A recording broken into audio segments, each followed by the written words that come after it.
Since we are getting close to the anniversary of the coup, 1953 coup, so the topic is this, but I also like to kind of ask some question about similarity of situation in Iran and what was I mean, in your opinion, what is similar at these times? But let's start with a little rundown of how the coup really happened. Uh, Fine, yes. what was the precursor of the situation and what ended up to be basically the coup and the toppling of the Dr. Mossadegh's government? Well, there's a misconception. Usually the picture is, the British and Americans get together and say, we'll have a military coup, and then they succeed. In fact, what the new documents show, these are CIA national security documents show, is that actually the Americans and the British were working to undermine Mossadegh way before the coup. They through the Majlis. In the 17th Majlis elections, both British and American influence was exerted to get as many candidates there to basically undermine Mossadegh and get rid of Mossadegh politically.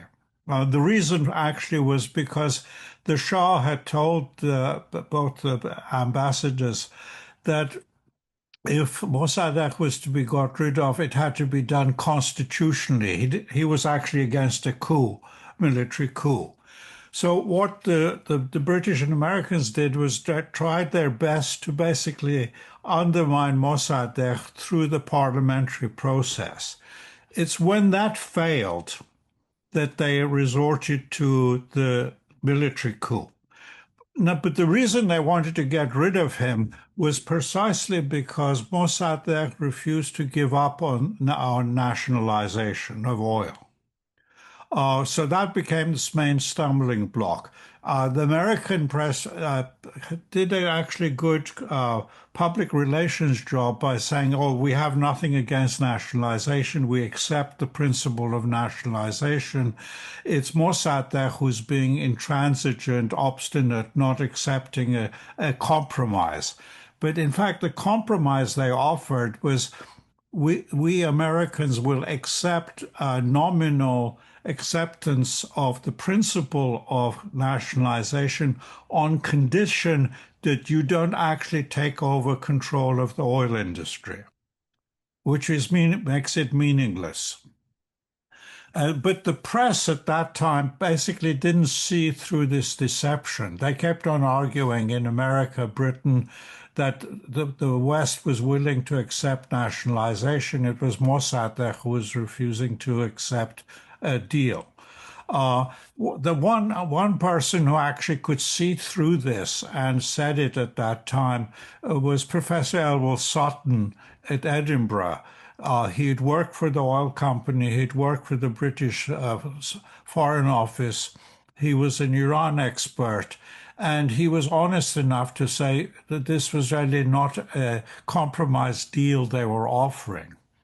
So the coup really followed the main demand of the Americans was that Iran should not be able to nationalize. And they would have preferred to have done it legally, constitutionally, because of the Shah.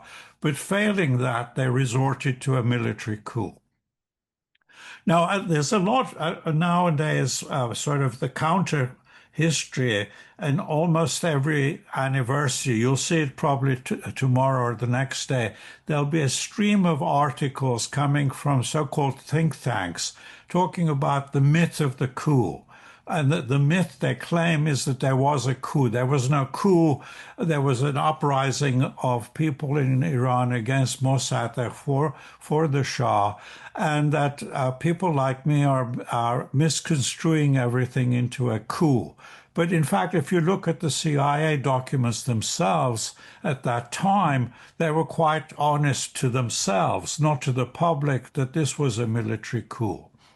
But there is a constant, basically, a rewriting of Mr. Hashtem Mordad that really it was not a military coup. And their argument is, of course, the people who carried out the coup were Iranians. No one denies that, the Chagokeshan were Americans pretending to be Chagokeshan, or the tank officers were American officers pretending to be Iranians. No one claims that, but the argument that we're making is that actually the organization of the coup was done by MI6, CIA, and without that organization, without their leadership, without their money, Zahedi and the tank commanders and the Chagokeshan would not have been able to do it.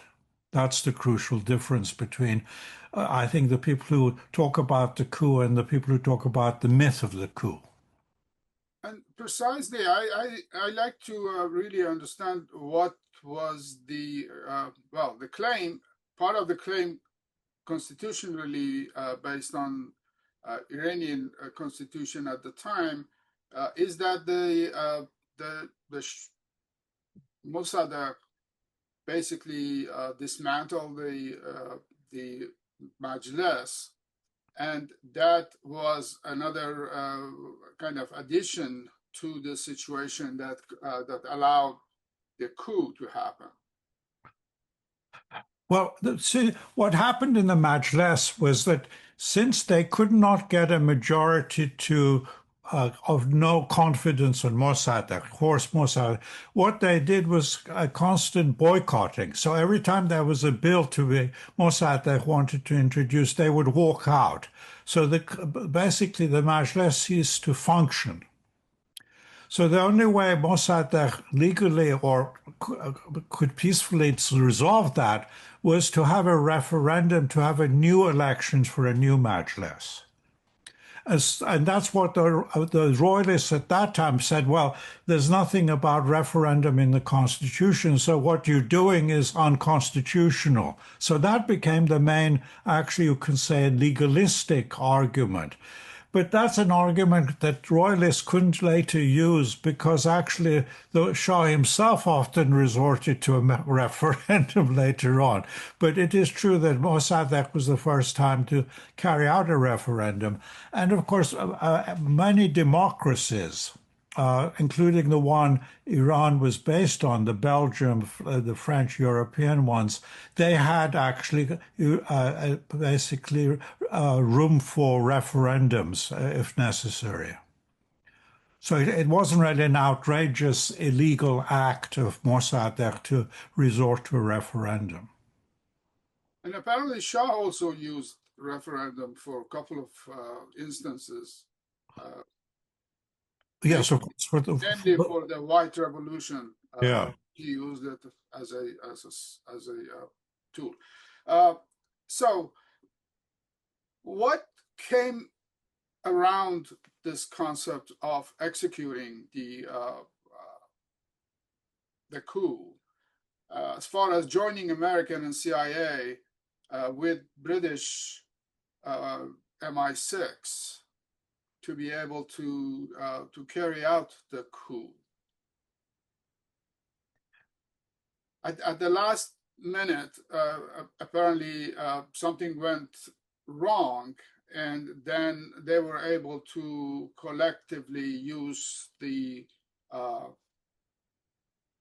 as you call Chagokeshs, and also the religious leaders who came around and supported the coup. What was the dealing with a religion sector? Well, during the 17 Majlis elections, the Americans and the British had actually worked closely with certain religious leaders, especially Ayatollah Behbahani. And also in the parliamentary strategy to undermine Mossadegh, the Americans relied very much on Kashani. So, in fact, almost every week, Henderson, the American ambassador, would have secret meetings with Kashani. And the American strategy was to butter up Kashani, that you're not a great lead, not only a great leader in Iran, you're a great leader of the whole Muslim world, and so on. So almost every dignitary that came from United States to visit Tehran, they were chaperoned to Kashani. They had met Kashani and basically gave the same routine of how great you are. So this was part of the strategy of using the Majlis to undermine Mossadegh. And of course, Kashani had at least six, seven deputies in the Majlis who were supporters of his. But in the actual coup itself, I've discovered in the new documents, Kashani was not involved. So people often blame Khashoggi as instrumental in the coup. Uh, this is a mistake. It's not because he wouldn't have participated. The Americans and the British didn't trust him enough to actually use him in the coup. So he was kept in the dark. The conduit of the American money going to Chagukeshan was not Kashani, it was Behpahani. And this is the new document actually reveals that. Uh, but of course, Kashani got smeared as having participated in the coup, in a way justly, because he'd actually participated in the Majlis opposition and to attempt to basically get rid of Mossadegh through a vote in the Majlis. So another, I guess, interesting part that I would like to get your opinion on is that with the situation that we are existing right now and the conflict on around nuclear project of Islamic Republic, we are now seeing Benjamin Netanyahu's coming and asking people to stand up, to come to streets, and he is willing to support them by military actions. And then there is the Shah's son, Reza Pahlavi, who is now touring around the world and trying to give that promise that the victory to topple the Islamic Republic is right around the corner. And in a way, my question is that a similar situation that we are living in? Is there a potential for an uprising against the Islamic Republic? Do you see any similarity as far as the forces that exist on the ground?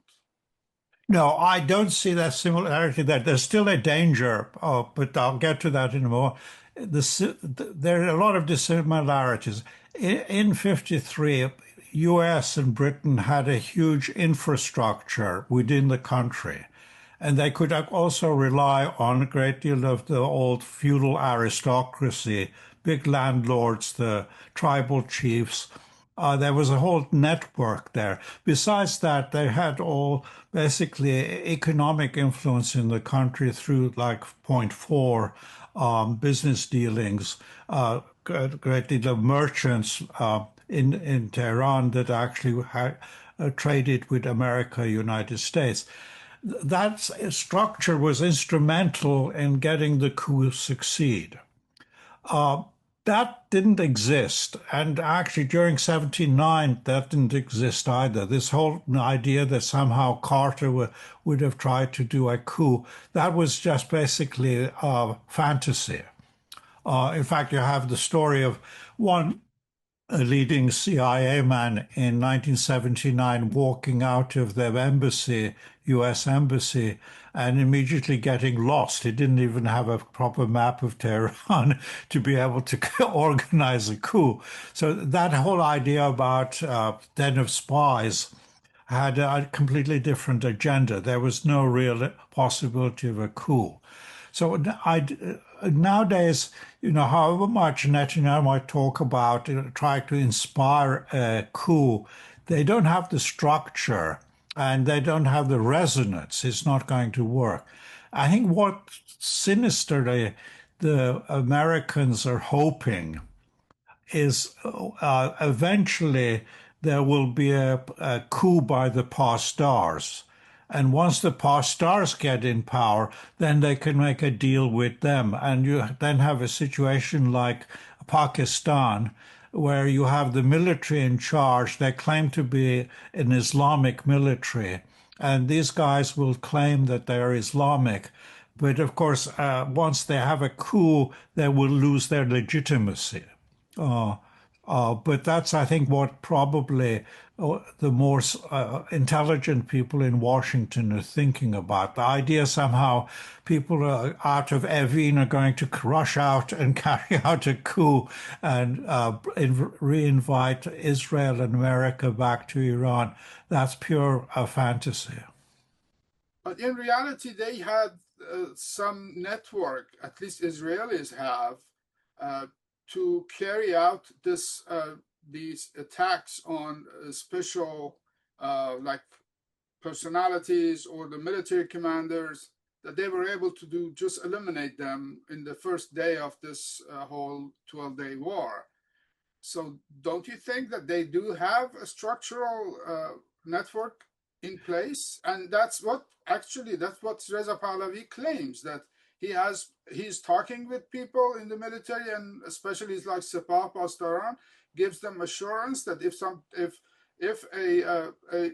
in their mind a revolution happened, they will be saved. Well, I mean, it's one thing to assassinate individuals. They have that capability, and it's easy to actually smuggle people in through Azerbaijan to go in and carry out a bombing or assassination. But to actually carry out a coup on a large scale, even if you take over Tehran, there's a lot of provincial cities you're not going to be able to take over. So I think that's again sort of wild fantasy to talk about that. And I think, even if it's individuals, even in the past stars or the government are bribed and to work for the Israelis, it's not enough to have actually a structure to take over the government. Uh, so it's more likely that there will be an indigenous pastor coup at some point, in which case then they can offer a deal with them. Uh, but otherwise, I mean, the choice of actually getting rid of the regime is a large occupation of the country, which they realize is not practical. And I think you're pointing to Pakistan, and I would add, for example, Egypt, uh, is that by involving the military apparatus into the financial sphere of the country, they are now more, I guess, uh, benefiting either with the sanctions or lift of the sanctions, because they are basically everywhere in the country, similar to like Egypt. The amount of properties that military apparatus has in Pakistan, in Egypt specifically, I can point out, is tremendous, and they have industries. They are benefiting, for example, in Egypt, uh, from the properties that they have developed uh, by the sea, and they are kind of specific areas that they develop their industries, they develop their hotels, and they are benefiting from not uh, uh, in a ways losing the control, similar to what Al-Sisi did with the coup. Yeah, I mean there's a whole economic interest, but I mean in the past that economic interest should have then made it easier for the regime to have actually come to some agreement with the United States, but it hasn't. I mean, Rafsanjani remembered offered America all sorts of oil, gas deals, and so on. But there were, I think, real issues that the regime could not accept. One of them was basically uh, uh, giving up the nuclear program. Another was basically normalizing relations with Israel. And those two things still hold. I mean, if the military does take over, they will still be faced with that issue. Will they be able to actually give up the whole nuclear program, because that's what the Israelis and the Americans demand. It's no longer restrictions on the program. They've gone back to the idea that Iran should have absolutely no nuclear science. And also basically being friendly with Israel publicly. And that's two no-nos for the regime. And uh, if the pastors take over, they still have to get over those two hurdles. Uh, so, so in your opinion, there is no a similar situation to 1953 Iran, based on the. I like to ask basically one question: was there a similar dissatisfaction of the state before the coup in 1953, similar to what persists in Iran at this time? No, I mean, that's another myth that's, I think, created that, Mossadegh fell because of unpopularity, economic difficulties, and so on. But if you actually look at the economy, the situation in August 53, there was no major economic crisis. Iran had survived without the huge oil exports. Iran was able to actually produce enough oil for its own purposes. It also, inflation was actually got worse under Zahedi than under Mossadegh. Uh, and you look at the World Bank reports of 53, the economy was actually not doing so badly because Iran was still an agricultural country, and the harvest that year was actually very good. So this idea that Iran was in the midst of a huge economic crisis that was causing social discontent, that's a later myth that's created to try to justify the people, the Chalukeshon in the street. If you look at the reality, uh, Mossadegh's difficulties were political in the Majlis. They were not economic or social. And even the idea that somehow how the religious clerics were responsible for the coup, you actually find that I would say most of the clerics actually supported Mossadegh. It was Behbahani and that entourage. Even some of the 6, 7 Kashani deputies continued to support Mossadegh. So there were plenty of actually religious figures in the National Front, even to the very end and after the coup too. So it was a simplified picture to say, well, Mossadegh fell because he alienated the ulama, and the ulama then supported the Shah. It just is not true. Uh, for instance, the Americans did everything to get Burujerdi to come out against Mossadegh. They even sent delegates to Rome to talk to. It was part of the strategy of the coup. You can see this in the CIA memos, is to get Burujerdi to come out against Mossadegh. And Burujerdi refused to do that. Uh, Another question that comes to mind is that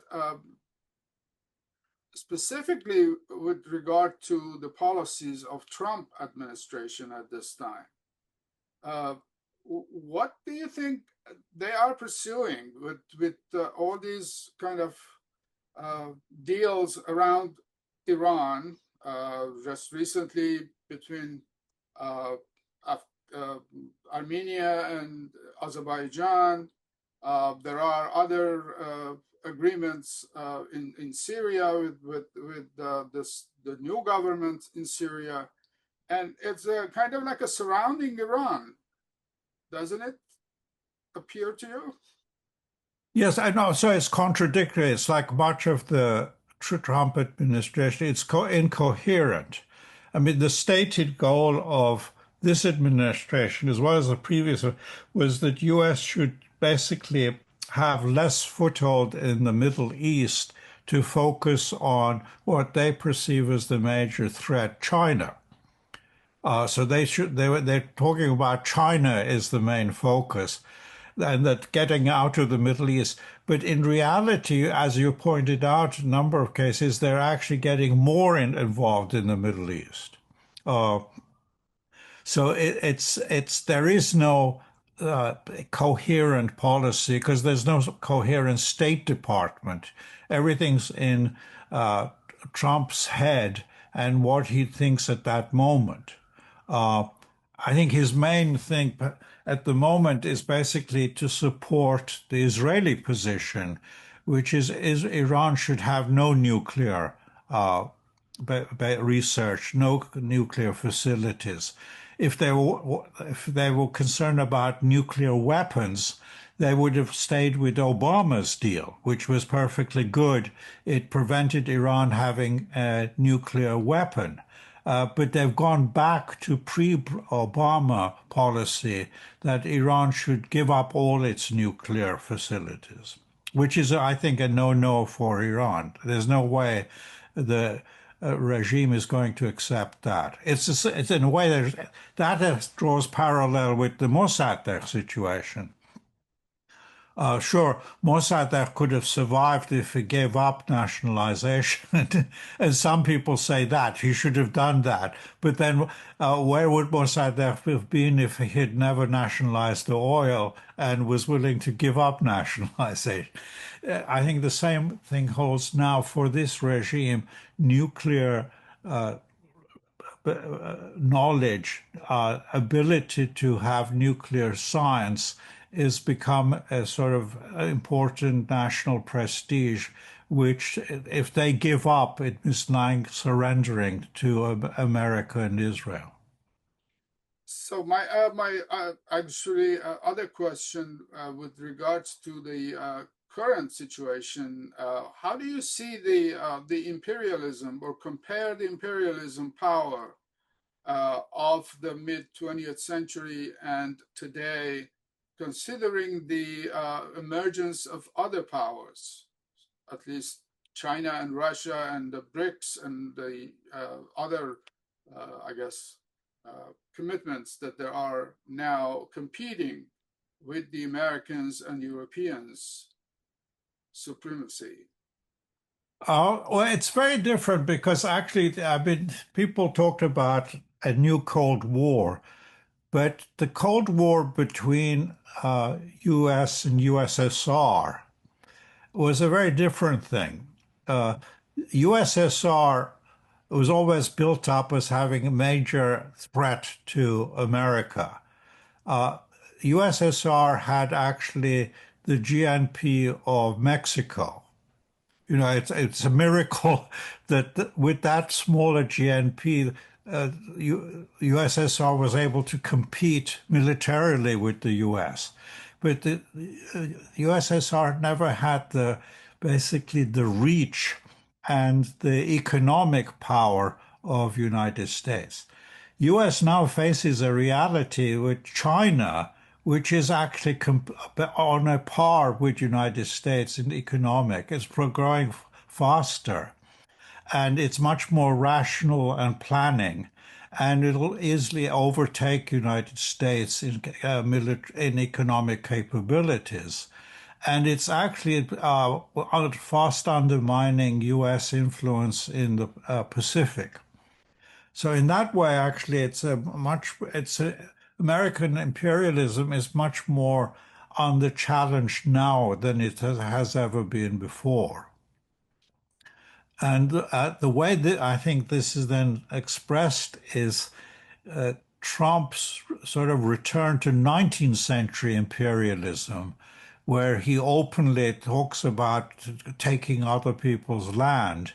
You know, under the old Cold War, Americans talk about it, spreading democracy and protecting so-called democracies against communist expansion. But this guy is talking about, you know, Greenland, Panama, the Gaza, as if these are real estate territories that U.S. has entitlement to. That becomes much more of an overt imperialism, and it's much more reminiscent of 19th century imperialism. And another thing that's come out is actually the quite blatant search and demand for minerals, natural resources, which people didn't talk about during the earlier Cold War. But in the 19th century, of course, they did. They were talking often about rubber and other natural resources required for the economy. Yeah, I mean, especially with regards to new technologies needs for like some minerals that they really are pursuing everywhere. Example, Elon Musk. He was very interested in like dealing with Iran on some of these items that are necessary for his project, basically for Tesla and batteries and uh, all of those. That's very interesting, but it's also in my opinion, it's kind of funny, like what happened with this Trump corridor, that he basically made the deal with Armenia to take over a piece of land for a private company that he is invested in. And they are going to develop this corridor between Azerbaijan and Nakhchivan Republic, which is basically blocked or cut by Armenian hand. And this corridor is going to be developed for freeways and fiber optic networks for communication and oil pipes. And the benefit for transit would go to the company that Mr. Trump is invested in. It looks like it's a personal imperialism in a sense. Yes. It's like so much of his other dealings, whether it's hotels or golf courses or resorts. Here again, you know, people often said, okay, you know, Marx exaggerated the importance of self-seeking and economics. This guy is basically acting to prove that Marx was actually minimizing that. He's blatantly becoming basically a businessman using the presidency to enhance his family money. Uh, so, I mean, there is actually a wonderful phrase in the manifesto where Marx says that the modern bourgeoisie strips the halo from everything that is sacred. He should have said the future bourgeoisie, like Trump will do that. I mean, everything that was considered sacred in the United States, whether it's Christianity, the family, a respect for tradition, for respect for the Constitution, these are all stripped away by Trump. To the point is he's using the White House as an auction house to sell his bitcoins. I mean, what more absurd can you get to? You create your own coins and then you start auctioning them off as president of the country. It's really mind-boggling. So back to the 1953 coup, which basically I want to ask this question. Uh, how was the profit sharing between Americans and British Empire in that uh, uh, as it relates to Iran and the oil industry at the time in 50s? Well, I think there's a misconception somehow that the United States got involved in the oil crisis in Iran because they wanted to replace the British or get a bigger share in that oil because the U.S. had no share, of course, before the nationalization. What was really the issue in 53 coup wasn't so much U.S. getting into the oil business in Iran. It was the idea which threatened American companies as much as the British companies was that if oil nationalization succeeded in Iran against the British, it could actually be a model for other countries to nationalize their oil, in which case it would be a major calamity for American oil companies because they had an interest in Iran, Iraq, in the Persian Gulf, in Indonesia, Venezuela. So what they were scared of is a successful nationalization, which would affect them. Uh, so in a way, actually, the oil companies made it clear to the State Department that that's what they were scared of. They weren't eager to get into the business of Khuzestan oil. They just wanted to make sure that nationalization would not be successful. Which in fact apparently had impacts on other countries, especially like the Suez Canal later on by Nasser in Egypt. And so, yeah, I mean, you're absolutely right. But except for, I mean, with the oil, Iran was a way early, 53, 51 nationalized. In other countries, actually, oil wasn't really nationalized, with the exception of Mexico before Iran. It wasn't nationalized, especially in the Arab world, into the early 70s. So it did, in a way, the coup national delayed nationalization. And what they often used after 53 is if when anyone talked about nationalization, what the Americans would tell that country is, look what happened to Iran when they nationalized. That was used as a deterrent. But the ironic thing is, of course, Iran was the first country in the Middle East to nationalize oil. But the Shah then denationalized it. He privatized it. And this is where America then came in. Britain still controlled consortium. It had more than 50% of consortium, but the Americans got some percentage out of it, not controlling percentage. And this basically involved United States into it. But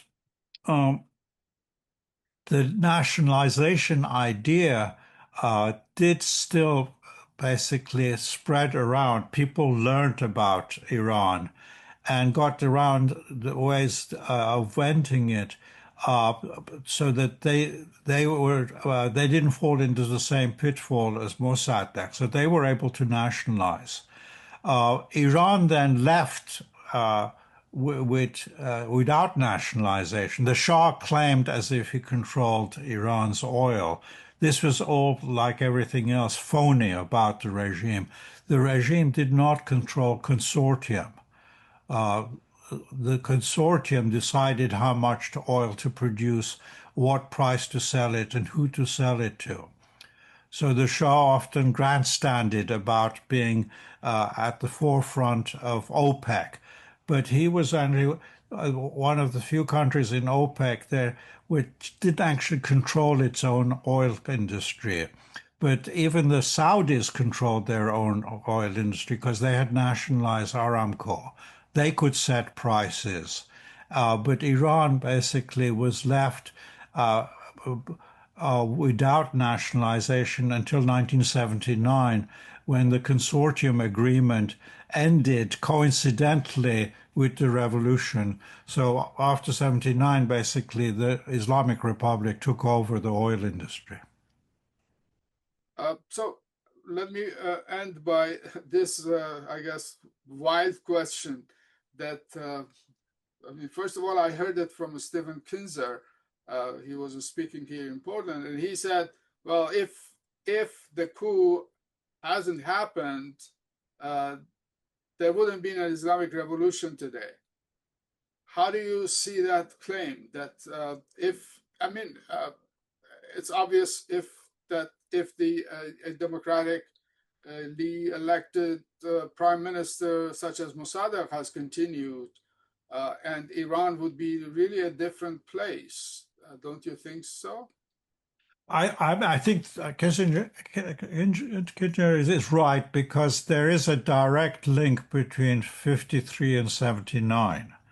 So what the coup did was more than actually overthrow Mossadegh. It undermined the legitimacy of the monarchy and actually to some extent the constitutional of Iran, the constitutional revolution. So any regime needs some sort of legitimacy. If it has no legitimacy, it's actually very fragile. So the regime after 53, despite all the military buildup, it was ideologically very fragile because it didn't have legitimacy. And the lack of legitimacy goes directly back to the coup. Because for most people who were knowledgeable, who does the Shah represent? He's been brought to power by the foreign powers. He's not only overpowers at the expense of a national leader. So this lack of legitimacy was something that was at the core of the regime. And the Shah was aware of that. In fact, if you look at the documents between 51 and 53, the Shah constantly tells the Americans, I can't go against Mossadegh, I can't go against oil nationalization, because if I do that, I will delegitimize myself and the monarchy.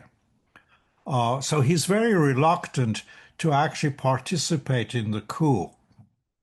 So, but when he participates in the coup, he never admits it, but openly. But I'm sure he was quite aware that he'd lost legitimacy.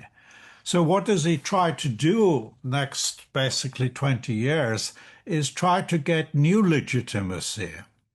And the new legitimacy was first basically to become the leader of the White Revolution and claim that he was more radical than Mossadegh because he'd basically got rid of feudalism, and then attaches himself to 2,500-year monarchy.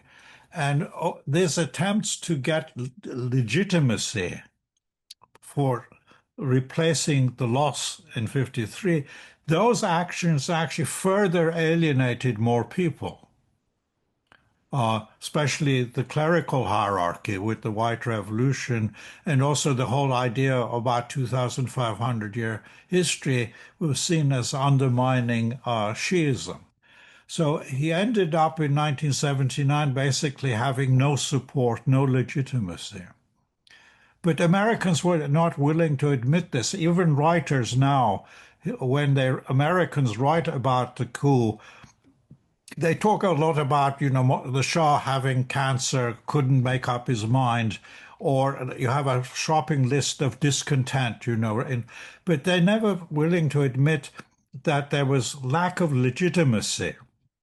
And that lack of legitimacy went back to 53. They couldn't admit that because if they admitted that, they would have to admit the 53 coup. Right, right. But I guess something that I usually tell to the next generation of Iranians, especially the younger people, that compare, for example, well, first of all, their memory is built by their parents on how Shah's regime was and how life was during his reign. Uh, but in reality, Shah brought some kind of modern uh, life, but not a modernity by social sense of it.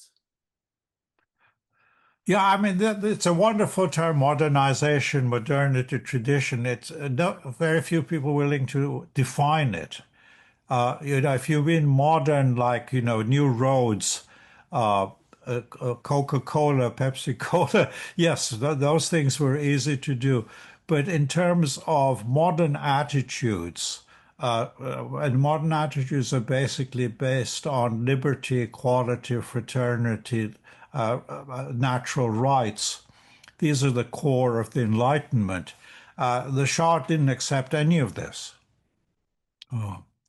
So there was really no, I think, real modernity under the Shah. There was a lot of facade of uh, imitating the West, but the, the nostalgia for the past is sort of a misguided nostalgia.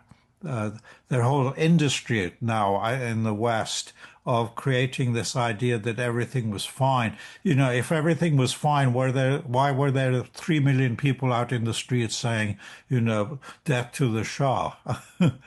Oh, Yeah, that's uh, that's something that a lot of people, quite honestly, Iran was 35 million people when the Islamic Revolution happened, and now it's 85 million. So 50 million of people have no clue of what life was, or what was the whole purpose of the Islamic Revolution. But in general, yeah, this is the difference. The other thing that some people have kind of point out to, trying to make a similarity with current situation with what happened in the past, is the role that BBC was playing at that time. And now there are other like Persian networks that are beaming into Iran 24 hours a day and propagating for a an uprising, in a sense. There are two uh, Persian speaking television networks that are fully funded by Israelis, and at some point Saudi Arabia and others. So uh, they are preparing, I guess, the society in their mind to develop a situation that some guy like Reza Pahlavi would come by an Israeli F-35 and land in Tehran, and everything will be fine. yeah. But the BBC role in the 79 is actually very different. In 77, 79, the British and the Americans actually supported the Shah. BBC had a journalist, Andrew Whitley, who was a professional journalist. He wasn't willing to take instructions from the Foreign Office. He reported what he saw. So if there was a meeting of, let's say, 100,000 people, he couldn't ignore it. He would report in the BBC that there was a meeting of 100,000 in Tehran. Now, for the Shah, this was seen as basically undermining him. The Shah wanted to pressure the Foreign Office to silence Whitley and not report. And Whitley wouldn't succumb to that. I think often young journalists nowadays would succumb, but in fact, Whitley was quite honest and determined enough to report what he was seeing. Uh, so it's not a parallel situation. Nowadays, I think there is a systematic policy both by the British government and American government to do anything to pressure Iran. Uh, but in the earlier in that at the 79 period, the BBC was actually acting as a professional journalistic organ. So did they play a role in Coup 1953?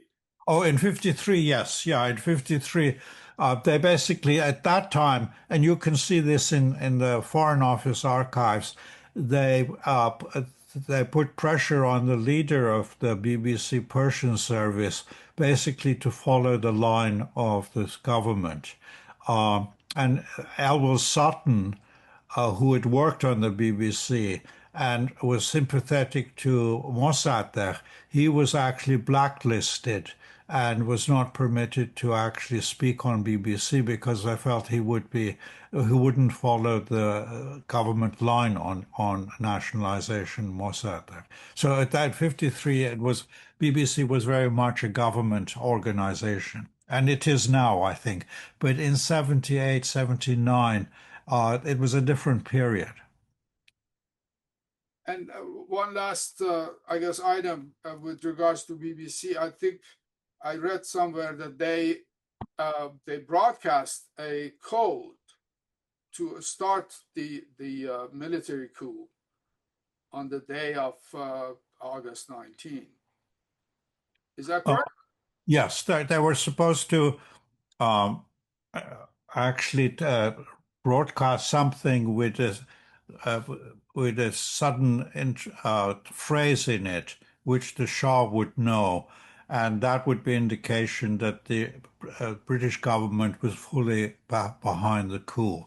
Because the Shah was kept on saying, I want basically evidence that you're going to fully commit yourself to the coup. That was it, yeah. And that was actually that strategy of using BBC and putting coded messages was something from World War II. So, 53 wasn't that long after World War II. Uh, but by the 70s, BBC was often the journalists were people, products of the 1960s, and they were not people who were going to function as government, basically propagandists. It's often forgotten, actually, that George Orwell, basically, his jaundiced view of institutions wasn't so much knowledge of the Soviet Union, it was this odd knowledge of the BBC during World War II. He'd worked for the BBC during World War II. And he knew how you could construe or misconstrue information for propaganda purposes. Well, thank you, Ervand. It was a pleasure talking with you, and hopefully we can talk further Thank you. in the future. Appreciate it. Okay. Thank you for the interview. All right. Thank you. Together. Take care. Okay.